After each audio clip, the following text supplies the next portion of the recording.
내가 살 것과 너희 믿음의 진보와 기쁨을 위하여 너희 무리와 함께 거할 이것을 확실히 아노니 내가 다시 너희와 같이 있으므로 그리스도 예수 안에서 너희 자랑이 나로 말미암아 풍성하게 하려 함이라. 오직 너희는 그리스도의 복음에 합당하게 생활하라. 이는 내가 너희에게 가보나 떠나 있으나 너희가 한 마음으로 서서 한 뜻으로 복음의 신앙을 위하여 협력하는 것과 무슨 일이든지 대적하는 자들 때문에 두려워하지 아니하는 이 일을 듣고자 함이라. 이것이 그들에게는 멸망의 증거요 너희에게는 구원의 증거니 이는 하나님께로부터 난 것이라. 그리스도를 위하여 너희에게 은혜를 주신 것은 다만 그를 믿을 뿐 아니라 또한 그를 위하여 고난도 받게 하려 하심이라. 너희에게도 그와 같이 싸움이 있으니 너희가 내 안에서 본 바요 이제도 내 안에서 듣는 바니라. 예. 지난 3일도 평안하셨습니까? 대답이 없으십니다. 예, 아멘이시죠. 우리 그렇다면 우리 좀 옆에 분들하고 날씨가 많이 추워졌죠. 뭐 이렇게 손을 좀 비비셔가지고 좀 온기도 전해주시면서 우리 이렇게 고백하겠습니다. 주님의 이름으로 사랑합니다. 예, 좀 악수도 하시고요. 예, 교제가 있어야 됩니다. 제가 이제 전북신학 3학년 때였습니다. 지금은 한 6년 전에 소천하셨는데요. 철학을 가르쳐 지도하셨던 이제 박채옥 교수님이 계셨습니다. 그런데 사실 제가 야간을 다니면서 낮에는 좀 이렇게 일을 하고 사실 뭐 다 잘 아시겠지만은 이 신학생이 가족을 부양하면서 교회를 섬기면서 또 생활을 한다는 게 참 어렵습니다. 그래서 낮에는 일을 하고 밤에는 이게 좀 야간 신학교를 다녔었는데요. 근데 사실 제가 이 철학 이 과목이 성적이 그렇게 좋지 않았습니다. 그래서 이 교수님이 하루는 저를 딱 보시더니 박경환 전사님 이리 와보세요. 가만히 쳐다보시는 겁니다. 이분이 왜 그러나 참 부담스럽더라고요. 그러시면서 딱 말을 던집니다. 박 목사님, 예, 인물값 좀 하시죠. 진짜 자존심 팍 상하더라고요. 왠지는 알겠는데 그래도 어떻게 이렇게 말씀하실 수 있을까? 또 그날 또 4교시가 히브리어가 들었습니다. 근데 이제 그때 당시는 이 교수님 같이도 하셨던 이제 목사님이나 이 교수님들이 이제 저 사정을 모르시고요. 뭐 좀 죄송합니다만은 워낙에 좀 이렇게 키도 크고 건장하고 뭐 인물도 잘생기다 보니까 자가 있는 집안의 아들이구나라고 생각했던 것 같아요. 또 4교시 때 히브리어 또 목사님이 가만히 보시더니 저를 이제 시키더라고요. 제가 못 읽었습니다. 좀 이렇게 버벅대면서. 그러더니 딱 그러더라고요. 에휴, 키 크면 뭐해, 인물 좋으면 뭐해, 히브리어를 저렇게 모르는데 어떻게 목사 되겠어? 체면이 말이 아니더라고요. 나중에는 이제 이 교수님과 목사님들이 이제 제 사정을 알고 뭐 물론 이제 저한테 좀 사과를 하시더라고요. 나는 전도사님이 뭐 좀 기공자 같은 스타일이어서 뭐 공부도 잘하고 이렇게 어려움이 없는 줄 알았다. 그런데 이렇게 좀 이런 생활한 줄 몰랐습니다 하시면서 좀 미안하다라고 이야기하셨습니다. 제가 무슨 말씀을 드리고 싶냐면요, 우리가 그리스도인이라면 그리스도인답게 살아야 됩니다. 그것은 그리스도인이 된 저와 여러분들에게 주님께서 요구하시는 이 요구이기 때문이죠. 오늘 바울 사도는 빌립보 교회 성도들을 향해서 이렇게 말하고 있습니다. 너희 믿음의 진보와 기쁨을 통해서 복음에 합당하게 생활하라. 진보하는 삶, 그것은 아름다운 삶입니다. 후퇴하는 인생은요 언제나 추하게 보이는 것이죠. 저와 여러분들이 믿음도 진보할 때에, 그리고 전진할 때에 그 믿음이, 그리고 저와 여러분들의 신앙이 비로소 아름다울 수 있고요, 또 많은 사람들에게 귀감이 될 수 있는 것입니다. 오늘 빌립보 교회와 이제 오늘을 살아가는 이제 성도를 향해서 바울 사도의 유일한 소원과 기대가 있었습니다. 그것은 다름 아닌 오늘 본문의 말씀과도 같이 우리의 믿음이 진보하는 것, 그리고 우리의 믿음이 기쁨과 환희에 가득 찬 신앙이 되는 것을 바울은 기대하면서 지금 기도하고 있는 것입니다. 그래서 오늘 본문 말씀에 25절의 말씀이 어떻게 시작합니까? 내가 살 것과 너희 믿음의 진보와 기쁨을 위하여 너희 무리와 함께 거할 이것을 확실히 아노니, 이렇게 시작합니다. 이 말씀을 좀 풀어서 본다면 나는 여러분과 함께 할 기대를 갖고 있다는 것입니다. 그것은 지금 바울 사도가 우리를 향해서 우리의 믿음의 진보를 보고 싶어 하기 때문이라는 것이지요. 그렇습니다. 우리의 믿음이 진보하는 것, 그래서 우리가 기쁨의 삶을 사는 것, 바울 사도는 이것을 바로 보고 싶어 하고 있다는 것입니다. 이처럼 바울이 빌립보 교인들의 믿음의 진보와 기쁨을 기대하는 것은 다름 아닌 26절에 말씀하는 바와 같이 이 빌립보 교인들의 믿음의 진보와 기쁨은 그리스도 예수 안에서 바울에게 풍성한 자랑거리가 되기 때문입니다. 그러면서 바울은 빌립보 교회 성도들을 향해서 권면하기를 27절 말씀에 뭐라고 말씀합니까? 우리 다 같이 한번 따라해 볼까요? 복음에 합당하게 생활하라. 예, 그렇습니다. 그리스도인이라면 복음에 합당하게 생활할 줄 알아야 되겠죠. 이 시간 우리도 함께 나눌 이 본문의 부분이 바로 복음에 합당한 삶에 대해서입니다. 그렇다면 바울이 빌립보 교회를 향해서 기대했던 복음에 합당한 생활이란 것이 무엇일까요? 먼저 그 결론을 먼저 말씀드린다면 바로 믿음의 진보를 이루는 삶입니다. 사랑하는 성도 여러분, 여러분들은 지금까지 신앙생활을 하면서 얼마만큼 믿음의 진보를 이루었습니까? 오늘 말씀을 통해서 한번 저와 여러분들의 신앙을 그리고 믿음을 한번 이 말씀을 통해서 바라보았으면 좋겠습니다. 믿음의 진보, 빌립보 교인들에게 바울이 기대했던 복음에 합당한 삶, 즉 이 믿음이 진보한다. 그것은 구체적으로 어떤 삶에 대한 기대를 말하는 것일까요? 우리가 본문을 통해서 한번 살펴보도록 하겠습니다. 첫째로 믿음의 복음적인 삶을 사는 것입니다. 복음의 믿음을 가진 사람들에게 요구되는 것은 이제 복음적인 삶을 요청합니다. 복음적인 삶은 믿음의 행위를 요청하고요, 또 참된 믿음은 행위의 열매를 요청하죠. 그래서 야고보 사도가 이렇게 이야기하죠. 우리가 잘 이야기합니다. 행함이 없는 믿음은 어떤 믿음이라고요? 예, 죽은 믿음이라.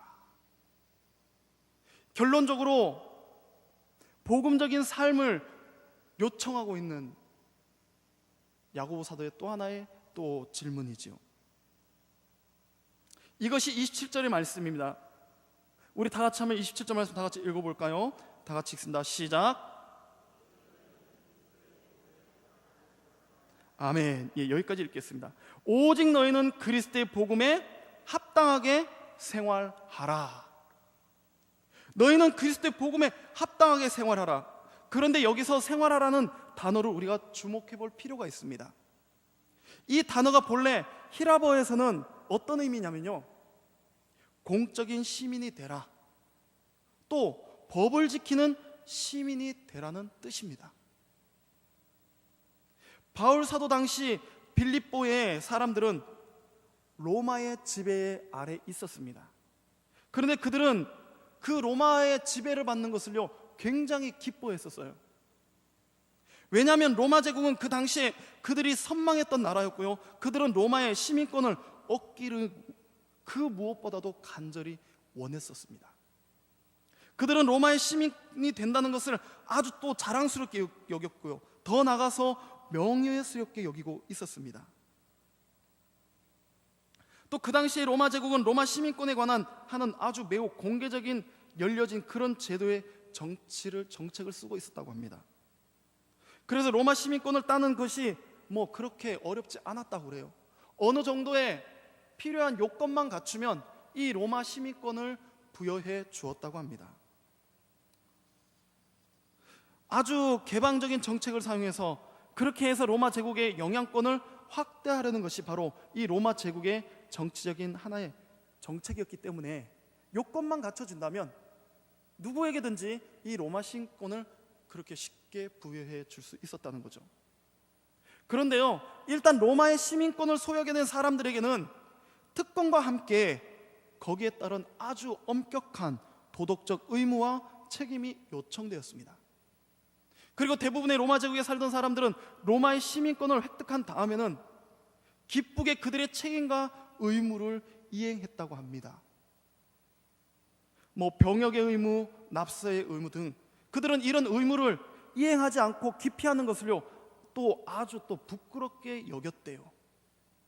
한마디로 자신이 겪고 있는 고통은 아랑곳 것 없이 내가 로마 시민권을 가진 자로서 이런 것을 누리는 것에 굉장히 명예욕을 가지고 있었다는 것이죠. 그러므로 로마의 시민권을 가진 모든 사람들은 당당하게 로마 시민의 공적인 의무를 이행하였다는 것입니다. 그런데 바울은 지금 이러한 로마 시민권을 소유한 사람들의 당당한 삶을 생각하면서 또 하나의 삶을 생각하고 있습니다. 우리 바로 성도들에게 주어진 삶, 그것은요 로마 시민권보다 훨씬 더 중요한 또 하나의 시민권이에요. 이 시간 우리 빌립보서 3장 20절 말씀을 한번 찾아서 읽어보겠습니다. 거기에 또 하나의 시민권이 나옵니다. 우리 한 장을 넘겨보시면 로마서 3장 20절 말씀입니다. 다 같이 20절 말씀을 다 같이 읽어보겠습니다. 다 같이 시작. 그러나 우리의 시민권은 하늘에 있는지라 거기로부터 구원한 자 곧 예수 그리스도를 기다리노니. 아멘. 어떤 시민권이 나옵니까? 어떤 시민권입니까? 우리의 시민권은 어디에 있다고요? 하늘에 있는지라. 하늘에 있는지라. 바울이 생각하고 있었던 또 하나의 시민권, 그 시민권 바로 하늘나라의 시민권입니다.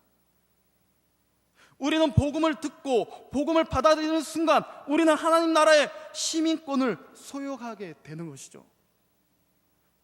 세계적인 부흥사였던 빌리그리암 목사님은 이렇게 이야기했습니다. 그리스도인이란 이중 시민권을 소유한 자다. 이중 시민권을 소유한 자다. 그렇습니다. 세상과 구별된 성도인 저와 여러분들은 이 대한민국의 시민권을 가진 사람이면서 동시에 어디의 시민권이요? 하늘나라의 시민권을 소유한 사람들임을 믿으시기 바랍니다. 따라서 우리에게는 대한민국 시민으로서의 특권과 의무가 있습니다. 뿐만 아니라 우리는 더 나아가서 하나님 나라의 백성이기에 하나님 나라의 백성들에게 요구되는 하나님 나라 백성다운 공적 시민의 삶, 이 삶이 바로 요청되고 있다는 것입니다. 그 삶이 어떤 삶이요? 복음에 합당한 삶입니다. 본문의 27절 말씀을 다시 보시면 너희는 복음에 합당하게 생활하라. 하늘의 시민권자라면 복음에 합당하게 생활하라. 여기 합당하게라는 말은요 원문에 걸맞는 옷을 입고 있다는 뜻입니다. 걸맞는 옷. 사랑하는 성도 여러분, 하늘의 시민권자로서 거기에 걸맞는 옷을 입고 살아가십니까?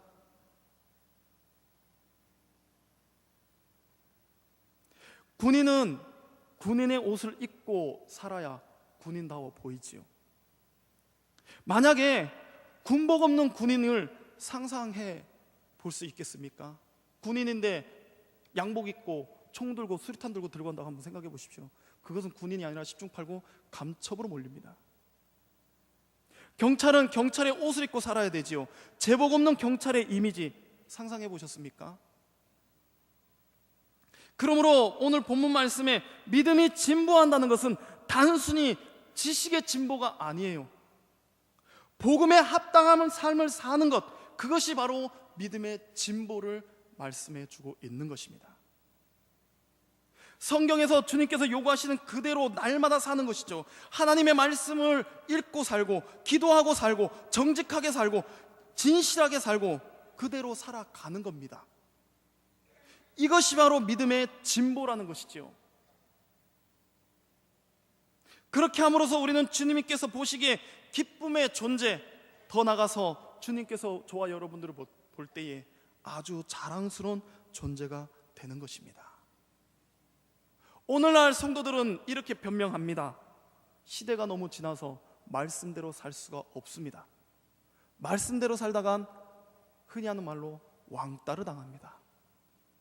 그리고 어떤 사람은 말합니다. 성경 말씀이 맞질 않습니다. 이거는요 아주 편협한 변명거리밖에 안 됩니다. 우리는 놓쳐서는 안 되는 게 무엇입니까? 이 세상은 하나님의 말씀으로 창조되었다는 사실이죠. 아무리 시대가 변했다 할지라도 이 세상은 누구의 손에 의해서 굴러갑니까? 하나님의 손에 의해서, 그분이 조성하고 창조하신 말씀대로 이루어진다는 거예요. 어쩌면 그렇게 변명하는 사람들은요, 조금도 자신의 신앙에 대해서 또 하나님의 향한 믿음에 대해서 깊이 묵상해보지 않은 결과일 것입니다. 사랑하는 성도 여러분, 여러분과 저의 삶이 복음적 진보를 이루어질 수 있기를 축원합니다. 기쁨의 삶, 환희에 넘치는 삶, 주께서 기대하시는 진정한 믿음의 진보, 이 복음에 합당한 삶이 저와 여러분들의 삶 속에 이루어지시기를 주님의 이름으로 축원합니다. 두 번째로, 믿음을 위하여 협력하는 삶을 사는 거예요. 본문의 27절 말씀을 보시면, 오직 너희는 그리스도의 복음에 합당하게 생활을 하라. 이는 내가 너희에게 가보나 떠나 있으나 너희가 한 마음으로 서서 한 뜻으로 복음의 신앙을 위하여 협력하는 것과, 이렇게 말씀합니다. 여기에서 보면 맨 끝에 문장이 있습니다. 협력하는 것. 이것은 본래 두 개의 단어가 합쳐진 합성어입니다. 합성어. 함께라는 전치사와 경주한다라는 단어가 합쳐진 말이에요. 협력한다는 것이요. 그러므로 협력한다는 말은 함께 경주한다, 함께 씨름한다는 뜻입니다. 바울 사도가 살던 당시에는 이런 스포츠가 유행했다고 합니다. 오늘날의 레슬링 경기와 조금 비슷한 건데요, 4-5명씩 한 팀이 되어서 하는 일종의 단체 레슬링입니다. 이렇게 4-5명이 한 팀이 되어서 앞으로 전진해서요, 이렇게 딱 팔짱을 끼고요, 딱 붙어가지고 이렇게 전진하면서 땅을 빼앗는 경기라고 그래요. 그래서 함께 나란히 가면서 옆 사람하고 보조를 맞춰야 되고요, 또 그리고 앞으로 나가면서 이제 일정 라인이 있었다고 그래요. 그 라인을 넘어서서 땅을 빼앗으면 승리가 선언되었다고 합니다. 그러므로 이 4-5명의 사람들이 함께 잘 어우러져야 여기에서 우승할 수 있었던 것이죠. 한 사람만 잘해서는 아무런 소용이 없는 그런 경기였다고 합니다. 자, 바울이 그런 게임을 연상을 하고 지금 그런 배경을 염두에 두고서 이 말씀을 지금 기록하고 있는 거예요. 그 게임의 배경을 연상하면서 우리가 27절 말씀을 다시 읽어보면 정확하게 어떤 뜻인지 우리가 더욱더 와닿게 됩니다. 자, 말씀해 보면 너희가 어떤 마음으로 선다고 합니까? 27절 말씀해 보시면 어떤 마음으로 선다고요? 한 마음으로 서서, 또 한 뜻을 위하여, 한 뜻으로 무엇을 위한다고요? 복음의 신앙을 위하여. 어떻게 한다고 했습니까? 씨름한다고. 저와 여러분 각자가 씨름하는 게 아니라 죄송합니다. 이 교회 이름이 비슷하다 보니까 제가 자꾸 헷갈려요. 대전서문교회, 전주서문교회, 죄송합니다. 우리 각자가 씨름하는 게 아니라 우리 전주서문교회 모든 성도들이 뭐예요? 다 같이 복음을 위해서 한 마음이 되어서 한 뜻에 서서 지금 복음을 위해서 씨름한다는 겁니다. 말씀이 좀 느껴지십니까? 성도 여러분, 이 게임에 있어서 절대적으로 요청되는 것이 무엇일까요? 다름 아닌 팀워크입니다. 팀워크. 한번 옆에 있는 성도님들 한번 멀끔히 한번 바라보시기 바랍니다. 그리고 한번 이렇게 생각해 보시기 바랍니다. 과연 내가 이 장로님과 권사님과 집사님과 복음의 씨름에서 이길 수 있을까? 참 질문을 던져도 너무 직설적인 질문을 던지죠. 함께 복음을 위해서 씨름하는 팀워크입니다. 팀워크. 협력과 협동이죠. 한 사람이 잘해서는 아무런 소용이 없습니다. 마치 합장하는 것과 같은 것이죠. 혼자 잘해서 가지고는 소용이 없어요. 혼자 잘해봤자 어떻습니까? 튀어나오기 마련이지요. 우리가 함께 하모니, 조화를 이룬다는 것, 이 팀워크를 이룬다는 것이 얼마나 중요한지를 지금 바울 사도가 말해주고 있는 겁니다. 그렇다면 오늘을 살아가는 우리는 얼마나 이 복음의 신앙을 위해 협력하는 사람들일까 한번 생각해 보시기 바랍니다. 하나님 나라를 위한 전투, 이 영적인 싸움에서 나 혼자 튀어나오고 또 나 혼자 잘하고 나 혼자 드러나는 것은 안 됩니다. 그것은 팀워크를 이룰 수가 없지요. 오히려 깨뜨릴 수밖에 없습니다. 잘 보십시오. 교회사에 나타난 모든 믿음의 선진들은요, 혼자 뛰어난 은사를 가지고 혼자 뛰어다녔던 사람들이 아니에요. 그들은 하나님의 백성들과 함께 복음을 위해서 살았던 사람들입니다. 개인적인 영웅은요, 하나님 나라에서는 어쩌면 용납되지 않는 것 같습니다. 내가 그리스도의 몸된 교회와 겸손한 한 지체가 되어서 함께 교회를 세우고 함께 하나님의 나라를 위해서 일할 줄 아는 이 협동의 정신, 이것을 하나님 나라를 위해서 헌신하고자 하는 모든 성도들에게 요청되는 거예요. 보십시오. 목사는 교회의 미래를 보고 하나님의 나라를 보고 멀리 바라보면서 목표를 삼고 있는데 성도들이 뒤처져서 목사님이 영역만 있으면 되니까 알아서 하시겠지. 이거는요, 오히려 팀워크를 깨는 사람입니다. 저희 교회도 이제 담임 목사님을 청빙해야 되지만 우리 아마 성도님들 그럴 것입니다. 기도도 능력 있고 말씀도 능력 있고 찬양도 잘하고 신방도 잘하고 어느 한 부분에 정말 빠짐이 없는 그런 목사님을 욕심을 낼 거예요. 그러나 여러분들 잘 생각해 보십시오. 팔방미인 목사님은 없습니다. 이걸 아셔야 돼요. 우리는 근데 그렇게 기도를 해요. 그러면 반대적으로 물어보겠습니다. 우리 성도님은 그렇게 팔방미인의 성도들이십니까? 아니라는 것입니다. 아무리 유명한 목사님 데려나 봐야 설교가 살아있고 기도가 능력 있다 한다 할지라도 팀워크를 이루는 성도들이 함께 가지 않는다면요, 어쩌면 그 목사님은 무능한 목사님이 될 수밖에 없습니다. 우리는 이것을 잘 보셔야 돼요. 깨달아야 됩니다. 바울은 믿음이 성장한다는 것, 그것은 혼자 성장하는 것이 아니라 내가 다른 사람들과 얼마나 함께 어우러져서 같이 보조를 맞추며 일할 줄 아느냐는 거예요. 사실 이 물음은요, 저와 여러분들 각자 한 사람 한 사람에게 물어보는 겁니다. 박경환 목사, 너는 지금은 복음에 합당한 삶을 살고 있느냐? 너를 섬기는 성도들과 함께 그들과 보조를 맞출 수 있느냐? 장로님도 마찬가지고요, 권사님들도 마찬가지고 집사님들도 마찬가지예요. 직분이 없는 성도님들에게도 마찬가지입니다. 교회의 일은요, 직분자에만 국한된 게 아닙니다.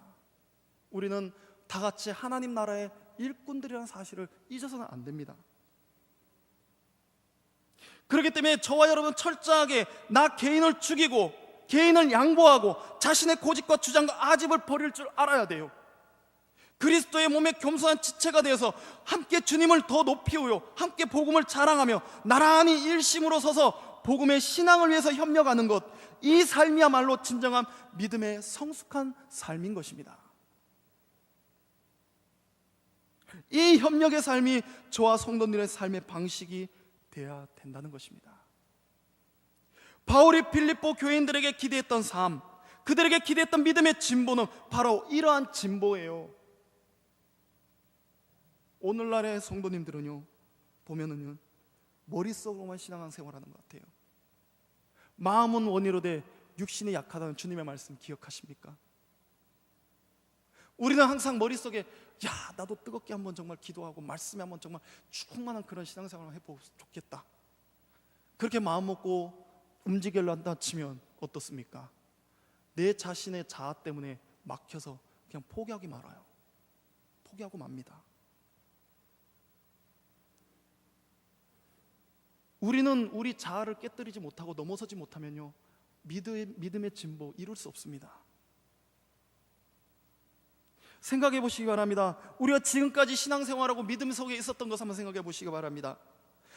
나 혼자 있었던 것 같은 삶이 주님으로 부르는 이웃들과 그리고 형제들과 함께 하나님의 나라를 위해서, 예수 그리스도의 교회를 위해서, 복음의 영광을 위해 함께 힘을 합쳐 나란히 일할 줄 아는 이 협력적인 삶을 배우는 것, 이것이 바로 믿음의 진보를 이룰 수 있는 삶입니다.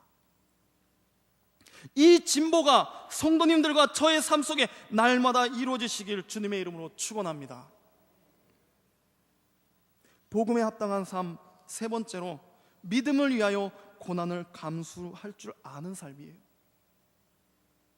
바울이 빌립보 교인들에게 기대했던 믿음의 진보, 복음에 합당한 삶의 또 하나는 믿음을 위하여 고난을 감수할 줄 아는 삶입니다. 29절 말씀 우리 다 같이 한번 읽어볼까요? 본문 29절 말씀입니다. 다 같이 읽습니다. 시작.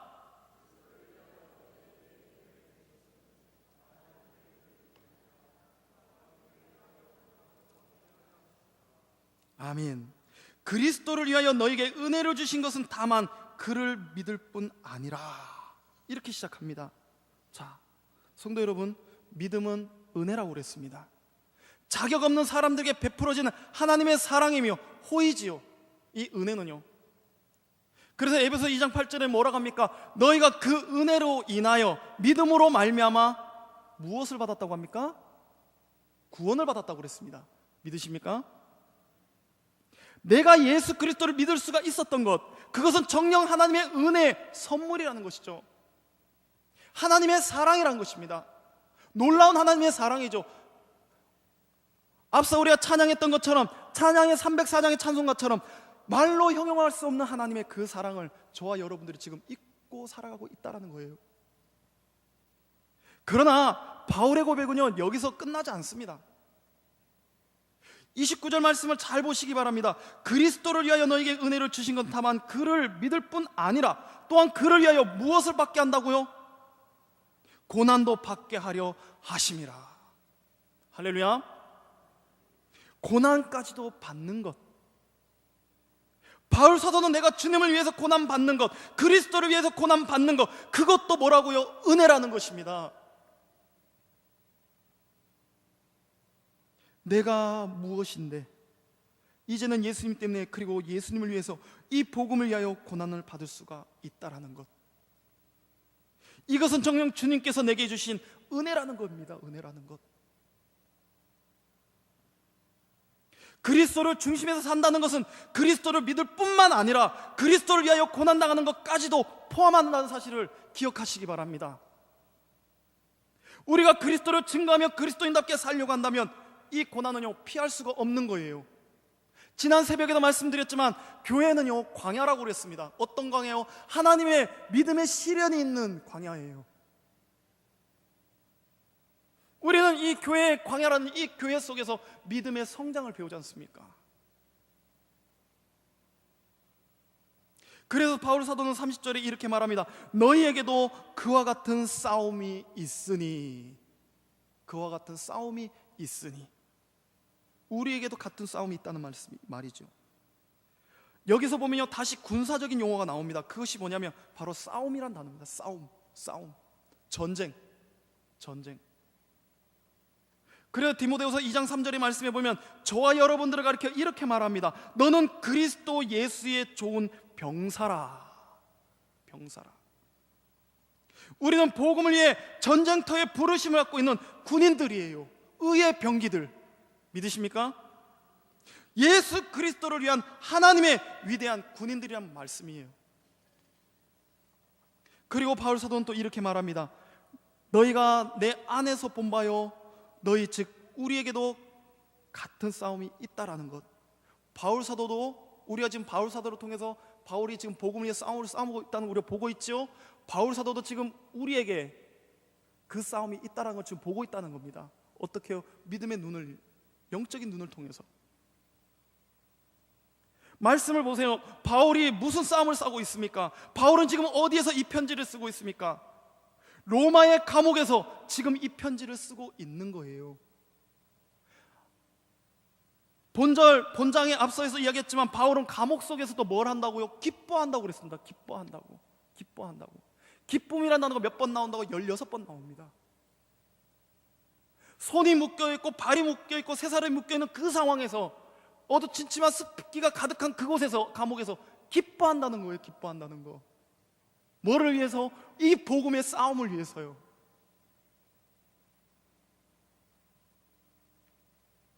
바울이 감옥에 들어간 이유는 딱 하나입니다. 전도하다가 감옥에 갇힌 것이죠. 내가 복음을 전하다가 감옥에 들어와 있는 것, 이것이 내가 싸우고 있는 싸움이라는 거예요.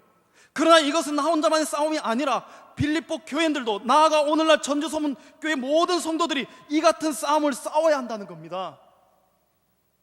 내가 이 복음을 듣고 예수님을 통해 구원을 받았다면 이제 이 복음 때문에, 예수님 때문에 고난까지 싸울 수 있는 싸움의 자리까지 나아가야 된다는 말씀이에요.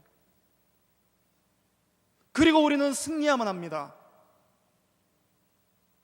바울은 지금 이 중요한 얘기를 하고 있는 것입니다. 사랑하는 성도 여러분, 하나님 나라의 영웅이라 한다면 어떤 사람들일까 한번 생각해 보셨습니까? 하나님 나라의 영웅들, 그것은요, 복음 때문에, 예수님 때문에 나를 구원하신 구세주인 예수님을 전하다가 믿음의 영광에 상처가 있는 사람들입니다. 요한계시록 20장 4절 말씀을 보면 요한은 환상 가운데 하나님의 보좌를 바라보게 되지요. 거기 예수님이 그리스도와 함께 앉아서 1000년 동안, 아니 영원토록 왕노릇하고 있는 사람들, 주와 함께 다스리는 보좌에 앉은 사람들의 모습을 사도 요한은 목격하게 됩니다. 그들이 누구였습니까? 우리 다시 한번 말씀 한번 찾아볼까요? 요한계시록 20장 4절의 말씀입니다. 한번 찾아보겠습니다. 요한계시록 20장 4절에 그들이 누구인지 한번 보시기 바랍니다. 요한계시록 20장 4절의 말씀입니다. 우리 다 같이 한번 읽어보겠습니다. 다시 다 같이 시작. 또 내가 보니 거기에 앉은 자들이 있어 심판하는 권세를 받았더라. 또 내가 보니 예수를 증언함과 하나님의 말씀 때문에 목배임을 당한 자들의 영혼들과 또 짐승과 그의 우상에 경배하지 아니하고 그들의 이마와 손에 그의 표를 받지 아니하는 자들이 살아서 그리스도와 더불어 1000년 동안 왕노릇하니. 자, 어떤 자들이 있다고요? 주님과 함께. 여기서 말하는 이 자들은요, 영웅들입니다. 자, 보좌에 앉아 주와 함께 왕노릇하고 다스리고 있는 이 놀라운 사람들, 그들이 누구라고요? 예수의 증거와 하나님의 말씀에 의해서 목배임을 받았던 영혼들, 그리고 적그리스도의 굴복하기를 거절하고 그것 때문에 고난받았던 사람들, 또 세상의 타협적인 것을 거절하고 예수님 때문에 고난과 희생을 감수했던 사람들, 그들이 바로 하나님 나라의 영웅이란 사실입니다. 오늘날 살아가는 우리는요, 이 시대는 너무 편해서 복음을 위한 고난, 이것이 그 개념조차 이해가 안 되는 시대에 저와 여러분들이 살고 있는지도 모릅니다. 우리 안에 예수를 믿는다고 해서 나의 목숨의 위태로움을 겪어보신 적 있습니까? 물론 우리 교회가 120년의 역사를 가지고 있지만 그 처음의 역사 속에는 아마 이런 믿음의 정말 순교자의 희생, 그 선진들이 많았을 것입니다. 그러나 지금은 우리는 어렴풋이 머릿속에만 기억할 뿐 그들이 누군지도 조차도 우린 모르죠. 예수님 믿는다고 감금당해 보신 적 있습니까? 혹시 예수님 때문에 나는 손해를 참 많이 봤습니다, 이런 분 계십니까? 나는 지금도 예수님 때문에 고난받고 있습니다, 이런 분 있으십니까? 세계 도처에 이슬람권을 보게 되면요, 예수님을 믿으면 이 이슬람권 안에서요, 다른 종교 또 예수를 믿게 되면요, 그날로부터 그 사람은 회사에서 살아있지만 건반 죽은 사람이라고 합니다. 직장에서는 모든 승진에서 중지되고요, 또 다른 사람들 앞에서 차디찬 멸시의 눈초리를 받으면서 살아야 된다고 합니다. 또 모든 불이익을 다 받아야 되고 결혼도 마음대로 못하고요, 자녀들은 뭐 앞길 막힌 거는 뭐 말할 것도 없고요, 그리고 뭐 출세도 못합니다. 학교도 못하고 뭐 문 밖으로도 못 나옵니다. 말할 수 없는 핍박과 불이익을 받아가면서 살아간다고 그래요. 그러나 그 가운데서도 지금 이 시간도 그리스도를 위한 자리에서는 그리스도의 증인들, 복음의 병사들이 이 지구상 도처에 곳곳에 많이 있다라는 사실입니다. 내가 참으로 예수 그리스도를 위하여, 내가 참으로 복음을 위해서 살기를 원하고, 그리고 그리스도의 복음에 입술을 열어 증거를 하고 있다면 우리의 삶에도 핍박은 있을 수 있습니다. 그러나 저와 여러분들이요, 그러나 저와 여러분들이 이 복음의 진보에 있어서 편안한 이유는 어쩌면 우리가 복음 증거를 하지 않는 침묵 때문인지도 모릅니다. 침묵. 그래서 존 스토트 목사님은 오늘날 이 시대의 크리스찬들을 침묵을 가리켜서 이렇게 말했습니다. 그것은 참으로 부끄러워야 할 죄책감을 느껴야 할 침묵이다. 복음에 합당한 삶을 살지 못하고 복음 증거의 삶을 살지 못하고 오히려 고난을 부끄러워하는 그러한 침묵을 가리켜서 이야기하는 거예요. 내가 예수님을 증거하지 않았기 때문에, 복음을 위해서 살지 않았기 때문에, 그래서 나는 사람들에게 받아야 할 핍박을 받지 않고 살고 있는지 모르겠지요. 이것은요 우리의 타협입니다. 타협. 성도 여러분, 정말 우리들이 정말 각성해야 될 부분이 뭔 줄 아십니까? 말씀대로 살지 못하고 기도의 삶을 살지 못하고 회개의 삶을 살지 못하는 것도 중요하지만요, 중요한 건요 이 시대에 복음 증거가 끊어졌다는 겁니다. 전도요, 각 교회들, 저희가 전도위원을 많이 봤는데요, 전도위원들만 합니다. 아주 특징적입니다. 교회들마다 전도위원들만 전도해요. 복음 전파가 끊어졌습니다. 교회들마다. 새 신자들 있습니까? 정말 우리가 흔히 말하는 쌩짜리 완전 신자들이 어디 찾아볼 수 있습니까? 없어요. 저와 여러분들이 복음의 진보 앞에 이런 상황에 있는데 우리가 어떻게 이 바울 사도의 고백을 이해할 수가 있겠습니까? 다시 본문의 이 놀라운 도전적인 고백을 한번 잘 보시기 바랍니다. 29절 말씀, 그리스도를 위하여 너에게 은혜를 주신 것은 다만 그를 믿을 뿐 아니라 또한 그를 위하여 고난도 받게 하려 하심이라. 사랑하는 성도 여러분,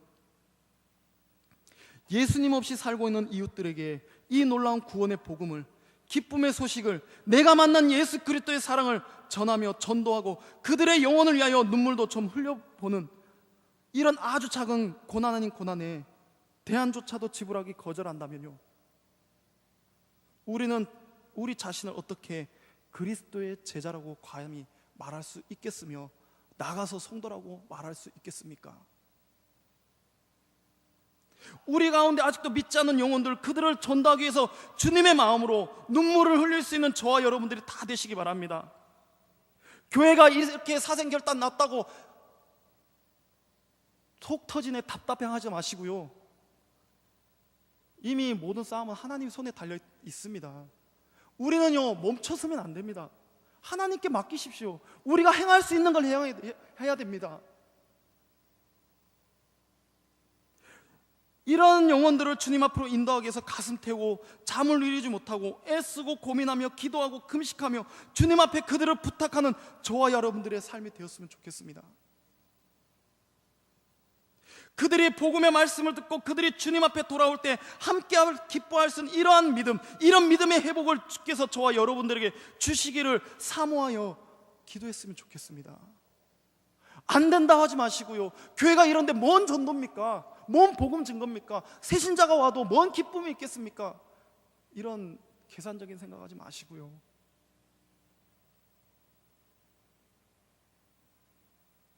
인간의 계산적이 꽉 막힌 생각으로 열매만 생각하지 마시고 우리는 때를 얻든지 못 얻든지 복음을 증거하기만 하면 됩니다. 그들이 듣든지 아니 듣든지 전하기만 하면 됩니다. 주께서 뿌리시게 하신 이상 그 거둘 시기는 주님께서 아시고 때가 되면요 다 거두십니다. 누가요? 주님께서요. 주님께서. 믿음의 진보, 내가 그리스도를 위하여 예수님 때문에 고난까지 받을 수 있는 자리에 올 수 있는 이런 믿음의 진보가 오늘날 저와 여러분들의 삶 가운데 이루어졌으면 좋겠습니다. 교회가 어렵고 참 답답하고 슬프고, 오늘 한 집사님에게 이런 이야기를 들었습니다. 지금까지 전주 소문교회 신앙생활하면서 이런 상황을 3번 겪었습니다. 눈물을 머금고 말씀을 하시더라고요. 참 애절했었습니다. 그렇다고 해도 교회가 무너진 건 아닙니다. 저와 여러분들이 하나님의 교회로 세워진 이상, 저와 여러분들이 이 교회를 떠나지 않는 이상 하나님께서 저와 여러분들과 함께하고 있는 이상 우리는 믿음의 진보를 얼마든지 할 수 있다는 사실을 믿으시기 바랍니다. 아무쪼록 오늘 말씀을 잘 묵상하시면서요, 정말 이러한 삶을 살아가면서 복음에 합당한 삶을 통해 하나님께 믿음의 열매를 올려드릴 수 있는 귀한 성도님들이 되시기를 주님의 이름으로 축원합니다.